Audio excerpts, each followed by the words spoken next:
The morning had begun like many others for Irene.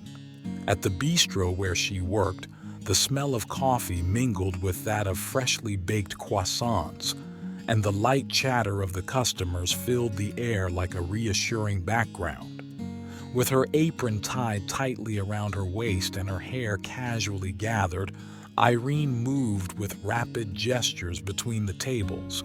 She greeted the usual customers with a smile, brought cappuccinos, cleared the table, letting the routine lull her. Then, something suddenly changed. Around 11, a man came in. No one seemed to notice him.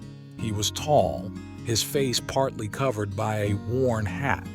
He walked slowly, almost cautiously. He sat down at the back of the room at the corner table and ordered a simple coffee. He said nothing else. Irene served it to him with her usual kindness, but he avoided eye contact.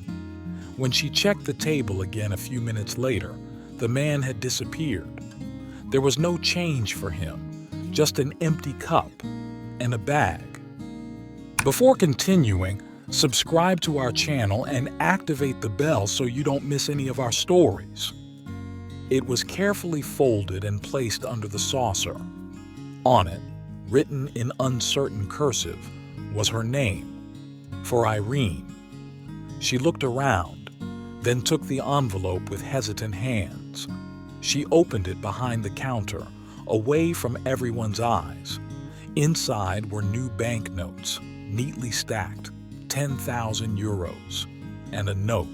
It's not just money. It's time to know the truth. Come tomorrow via Del Ruscello, 8. Her heart pounded in her chest. An address, nothing else. No name, no explanation. Marta, her colleague, noticed her pale face and lost expression. Is everything okay? Irene showed her only the note. I don't know yet. That night, she couldn't sleep a wink. The address echoed in her head. The next day, she got up with a decision she didn't know she had. She took the car and drove toward the outskirts, along increasingly isolated and dirt roads, to a small house with the shutters down and the garden invaded by weeds. She rang the bell. No answer. She was about to leave when the door slowly opened. A man looked out. He had gray hair, small, deep eyes, and a face worn by time. He looked at her in silence, and for a moment Irene didn't recognize anything. No connection, no sensation. Hi, Irene, the man said, his voice rough. Who are you? He looked down. My name is Paolo. I was your mother's boyfriend many years ago. You were little, maybe too young to remember. Irene felt her breath catch. That name, a distant whisper. Paolo. Then, suddenly, an image came to her mind. A dimly lit living room. The curtains always drawn. A little girl playing with dolls while a man grumbled in the kitchen. Make her stop crying. She's tormenting me. A cold voice, brusque gestures, and the heavy steps of someone who didn't want to be there. Irene took a half step back. The memory had exploded in her head like a blinding light. You are that Paolo? He lowered his gaze, full of shame. Yes, and I know what you think. I deserve it, but I need you to listen. The girl clenched her hands into fists, her heart pounding. I don't remember much about those years, but I remember how you made me feel, like you were never right, like you were a nuisance. Paolo nodded slowly. You were a little girl, a wonderful little girl, but I didn't want to be there. I thought your mother was trapping me in a life that wasn't mine, and I took it out on you. Forgive me.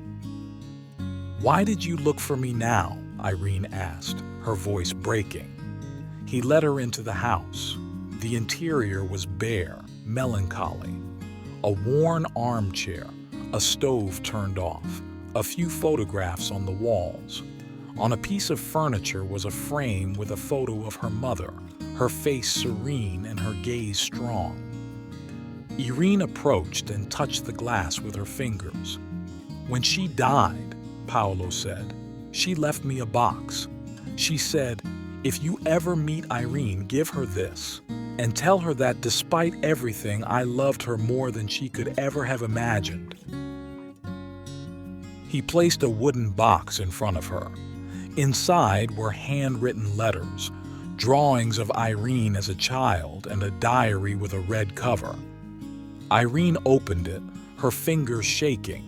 The first page began like this: "To my daughter, I didn't tell you everything, not because I didn't trust you, but to protect you. You were young. You wouldn't have understood. This is what you didn't see." Page after page, Irene discovered her mother's hidden world, the dreams she had sacrificed, the nights spent crying in silence, the moments when she wanted to run away, but she stayed for her. In the diary, she also spoke of Paolo, of the man she had loved despite everything, of his fragilities, of his silences, of his rejections, and of the greatest pain, having to raise a daughter between indifference and renunciation.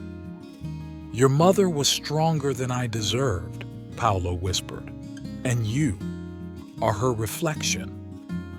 Irene closed the diary slowly. "Paolo, do you know what's strange? I didn't hate you. I couldn't even put a face to you. But now that I see you, everything comes back. I remember the cold, your looks, the closed doors. I was a coward. I was afraid of loving someone who wasn't mine. But she had asked me only one thing, to protect you, and I didn't do it." Irene stood up. Her head was full of memories mixed with new truths. "I don't know if I can forgive you, not today, but thank you for not throwing these words away." Paolo nodded, and for the first time he really lowered his head. "Whatever you choose, you have the right to do it. But if I can, I'd like to help you. The money in the envelope was his, for you, to start something. If you want, I could tell you the rest." She looked at him. She sensed in him an emptiness that could no longer be filled, but also a remorse that, perhaps, was genuine. She left the house clutching the diary to her chest. The car took her back to the city, but she was no longer the same. In the days that followed, she reread those pages several times. Every word seemed to be whispered by her mother's voice, and between those lines, as between the cracks of an old wall, she began to glimpse something more, the sense of forgiveness. It wasn't just for Paolo. It was for herself, for her mother, for the lost time that, somehow, deserved a second chance. So, one Saturday morning, she knocked on his door again. He opened it and didn't hide his surprise. He didn't say anything, but something quiet and deep lit up in his eyes. They began to see each other every now and then, a coffee, a walk, an old photograph to comment on. At first, a few words, then little stories, one memory at a time. And over time, between silences and attempts, Irene discovered that building a new relationship was possible. Not to forget, but to honor those who were no longer there, and also a little to heal both of them. Did you like this story? Leave a comment below. Thanks for watching the video till the end, and see you next story.